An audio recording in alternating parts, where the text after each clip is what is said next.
নমস্কার, কলিস কিচেনে সবাইকে স্বাগত জানিয়ে আজ আমি বানাচ্ছি ফুলকপির ডাঁটা চচ্চড়ি। আপনারা অনেকেই ফুলকপির ডাঁটা চচ্চড়ি খেয়েছেন। আমি আজ আমার মতো করে বানাচ্ছি। যারা ফুলকপির ডাঁটা খেতে অপছন্দ করেন তারাও একবার বলবেন যে রান্নাটা কী করে হয়। এর জন্য আমি আজ আমার মতো করে ফুলকপির ডাঁটা চচ্চড়ি বানাচ্ছি। এখানে নিয়েছি ফুলকপির ডাঁটা, মিষ্টি লাউ ছোট্ট একটা পিস, ওলকপি অর্ধেকটা, 3টে কাঁচা লঙ্কা, একটা বেগুন, 3টে শিম, একটা আলু। এই দিয়ে বানাবো ফুলকপির ডাঁটা চচ্চড়ি। এর জন্য লাগবে শস্য। এখানে 2 চামচ শস্য পাউডার আমি জলে গুলে রেখেছি। আর বাকি কী মশলা লাগবে তা আমি রান্নার সময় বলে দেব। এবার আমি দেখিয়ে দিচ্ছি সবজিগুলা কীরকম কাটলাম। শিমগুলো আমি চিকন করে কেটেছি, ওলকপিটাও চিকন করে কেটেছি, আলু বেগুন সবগুলা চিকন করে কেটেছি। এখানে ফুলকপির ডাঁটাও আমি এরকম লম্বা চিকন করে কেটে নিয়েছি। আর এই যে মিষ্টি লাউটা এইভাবে স্কোয়ার করে কেটেছি।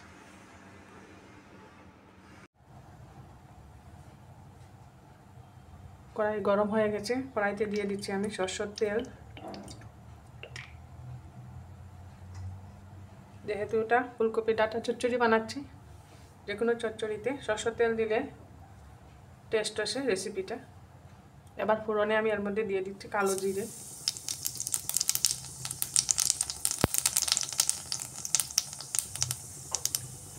জিরে, ফোড়ন দিয়ে কেটে রাখা ডাঁটা আলু শিমগুলা দিয়ে দিচ্ছি।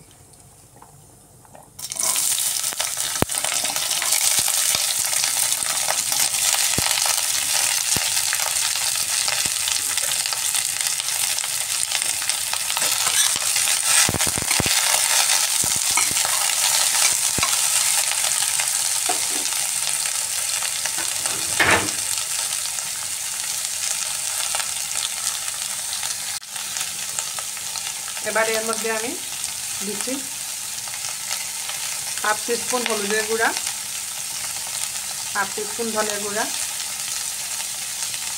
হাফ টিস্পুন জিরে গুঁড়া।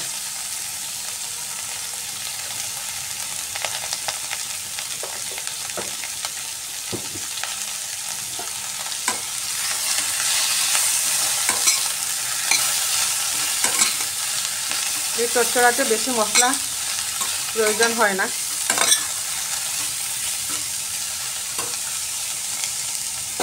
এর মধ্যে আমি লাল লঙ্কার গুঁড়া দিচ্ছি না, যেহেতু কাঁচা লঙ্কা দিয়েছি।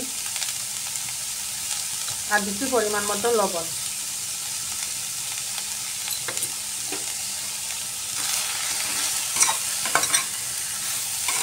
আমি ফুলকপির ডাঁটাগুলোকে আলাদা সিদ্ধ করি নাই।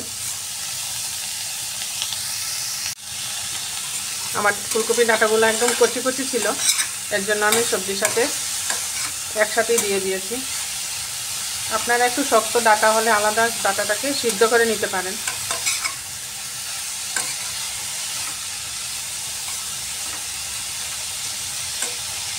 এবার কিছুক্ষণের জন্য আমি ঢেকে দিচ্ছি। এবার কিছুক্ষণের জন্য আমি ঢেকে দিচ্ছি।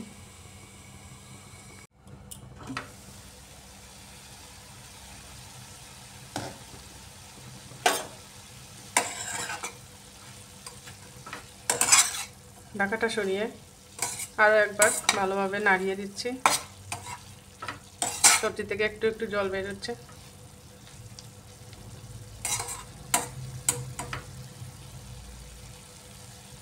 আরও একবার আমি ঢাকা দিয়ে দিচ্ছি।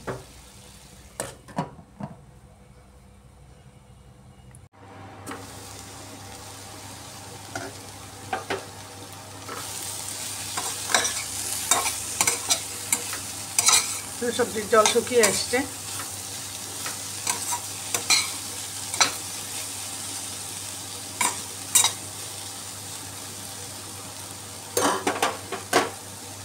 এবার আমি এর মধ্যে কেটে রাখা মিষ্টি লাউ দিয়ে দিচ্ছি।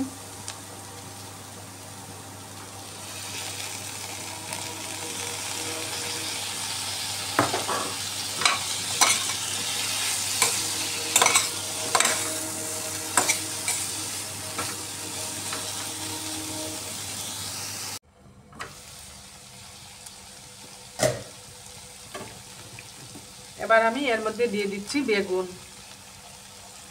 বেগুনটা সবের শেষে দিচ্ছি। বেগুন তো এমনি নরম সবজি, এর জন্য সবের লাস্টে বেগুনটা দিচ্ছি।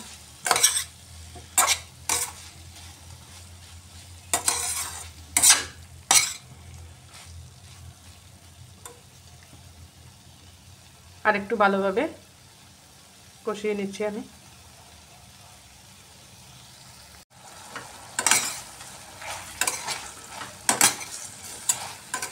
চচ্চড়াটা খুব সুন্দর ভাজা ভাজা হয়ে গেছে। এবার আমি দিয়ে দিচ্ছি গুলে রাখা শস্যটা।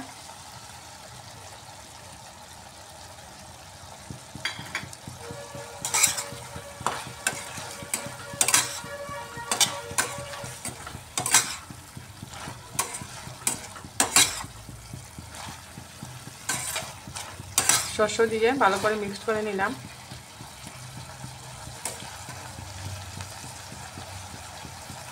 উপর থেকে দিয়ে দিচ্ছি ধনেপাতা।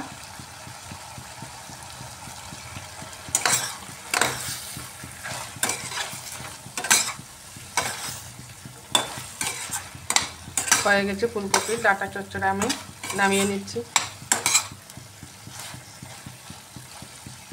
এটা গরম গরম ভাতের সাথে এই ডাঁটা চচ্চড়া খেতে খুবই ভালো লাগে। নামানোর আগে উপর থেকে দিয়ে দিচ্ছি 1 চামচের মতো সরষের তেল। এই সরষের তেলটা দিয়ে চচ্চড়াটা খেতে খুবই ভালো লাগে, একটা খুব সুন্দর গন্ধ থাকে চচ্চড়াটার মধ্যে। এইভাবে নামানোর আগে আমি উপর থেকে সরষের তেল দিয়ে দিয়েছি। তৈরি হয়ে গেল ফুলকপির ডাঁটা চচ্চড়া। আমি আমার মতো করে বানিয়েছি। অনেকে তো ডাঁটা খান না ফুলকপির, এই রেসিপিটা একবার বানিয়ে খাবেন আর কমেন্টে জানাবেন খেতে কীরকম হলো। আমার নতুন বন্ধুদেরকে জানাচ্ছি আমার চ্যানেলটা সাবস্ক্রাইব করবেন আর বেল আইকনটা টিপবেন, এতে করে আমার নতুন রেসিপিগুলো খুব তাড়াতাড়ি পেয়ে যাবেন।